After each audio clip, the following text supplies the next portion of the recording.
At this point, America is just showing off and trying to scare the hell out of anybody who would stand against us. You got to consider that 2026 is the year that will change all of our lives for better or worse. I don't really know, man. I'm just saying that it's going to change, and everything's going to change.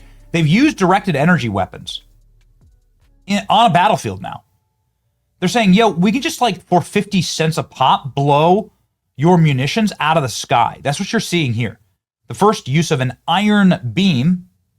I mean, I think that they've been used actually, frankly, in other scenarios, but this is the first battlefield use of laser weapons by our government or allied governments. It's wild. Why is the American War Department releasing submarine footage, periscope footage, of sinking warships with torpedoes? They're sending a message to people. This is the message. The message is, sometimes you just kind of have to flex and prove how scary you are. You have to bloody someone's nose. American submarine sunk an Iranian warship for the first time since World War II. A torpedo was used to sink a warship. Iranian warship. You can see it here. Listen in the Indian Ocean. And we'll play it on the screen there. An American submarine sunk an Iranian warship that thought it was safe in international waters. Instead, it was sunk by a torpedo. Quiet death. The first sinking of an enemy ship by a torpedo since World War II.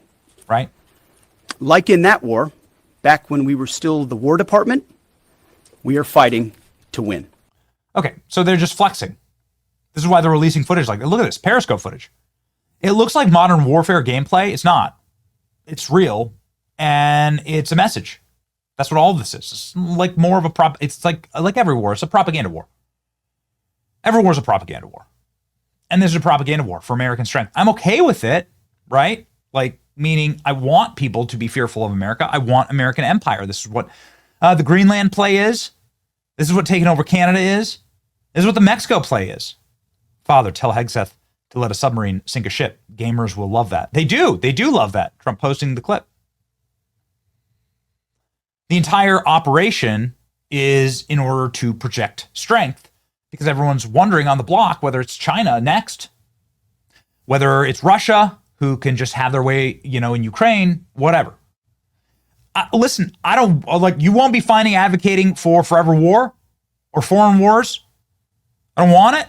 I think there's a lane where you can, where I can be humble and accept the fact that, my initial instinct on Nicolas Maduro, my initial instinct on some of the stuff that they've done in South America has been geez, man, chill. I don't want a humanitarian crisis in Venezuela, but the black bagging of Maduro went great. Caroline Leavitt saying effectively, and this is just a month after we black bagged Maduro in the dark of night. And everything seemed okay. We lobbed a couple of heaters into the Hugo Chavez Memorial, right? Blew that up on our way out, and now blew up the head of the narco-terrorist cartel network in Mexico. Trump promised he would do this, and he's making good on his promises, and there's something to be said about that, frankly. El Mencho, remember, that was a weekend ago. 1 weekend ago, we took out El Mencho. Caroline Leavitt saying the United States provided key intelligence support in order to do that. This was a Trump U.S. military operation carried out by Mexican forces. Cartels are going to be purged. This is the Monroe Doctrine effect. The Monroe Doctrine is, of course, you should control your hemisphere. And that's what the Venezuela play is. I think it's what the Iran play is, quite frankly. I'll explain that in just a second. The Iran play is obviously to deprive and scare the literal hell out of Russia and China, to bring Russia back into the fold, to prove America is a very, very strong partner that can do anything we want, and that we're just in control. We're in control of Europe. We're in control of the world.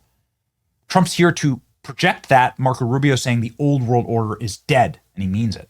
U.S. military assists Ecuador in first land operation against cartels. So here we go again. U.S. military launching, effectively, cartel wars in Ecuador. Look at this. United States and Ecuador carried out a joint military operation against designated terrorist organizations in Ecuador. The U.S. role was limited in advising Ecuadorian troops, and they did not participate in the actual ground operation. A source familiar with the operation told ABC News. You can see here that there is narco-terrorism footage posted on X, U.S. Southern Command, Ecuador, and this is March 3rd. So yesterday, Ecuadorian and U.S. military forces launched an operation, designated terrorist organization in Ecuador. Operations are a powerful example of a commitment. Together, we took decisive action to confront narco-terrorists who have long inflicted terror violence in the hemisphere. So there it is. You can see here footage of a couple of military choppers being used, extractions, operations, probably somewhat similar to what the Maduro operation would have looked like. There you go, and some the hype edit set to the hype edit music. I mean, there you go. U.S. military joins forces with Ecuador to take out domestic terrorist organizations. You're not safe, no matter where you are. You're not safe. Iran, Venezuela, Mexico, now Ecuador. U.S. forces operating on multiple fronts simultaneously. It's a flex. Trump is turning the world into a GTA 6 mission map at this point. Tracking the world's major cocaine route to Europe and why it's growing, it's directly through Ecuador, as you can imagine right here. And so this is where the operation took place. Obviously, the president of Colombia is scared as hell, calling President Trump. And intervention in the Americas, intervention in the Middle East. Yeah, Matt Gaetz saying this is better. I agree. Feels more natural. I really like the Venezuela play. Our troops are busy right now. Together, we're taking decisive action to confront narco-terrorists. The operations are a powerful example of our commitment in Latin America. It's not holding back anymore. What is he planning next? Well, they kind of said so. The electrical system in Cuba has collapsed. National blackout. All thermoelectric plants and generators are out of the system. The dictatorship has issued no-fly zone for all airports. Cuba hit by electricity blackout. Oh boy, that's from today, by the way. Cause unknown. The cause is unknown. That's right. President Trump just seconds ago at the White House. Maybe Cuba's next. They have no money, they have no anything right now, but they're talking with us, and maybe we'll have a friendly takeover of Cuba. We could very well end up having a friendly takeover of Cuba. What about the post? After many, many years, we've had a lot of years of dealing with Cuba. I've been hearing about Cuba since I'm a little boy, but they're in big trouble, and we could very well, something good, I think very positive for the people that were expelled or worse from Cuba that live here. I mean, Marco Rubio, obviously, family came here from Cuba. You have, and he's the Secretary of State. You have Lindsey Graham now on Fox News saying Cuba is going to get their asses handed to them. Lindsey Graham, Cuba is next. Their days are numbered. Maduro, the gold standard for Republicans, maybe any president, and when it comes to foreign policy.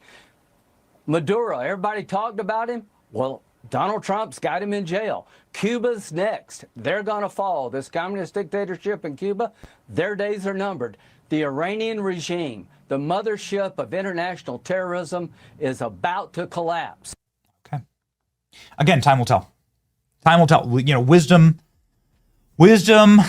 and its profundities are slow and are proven over the course of time.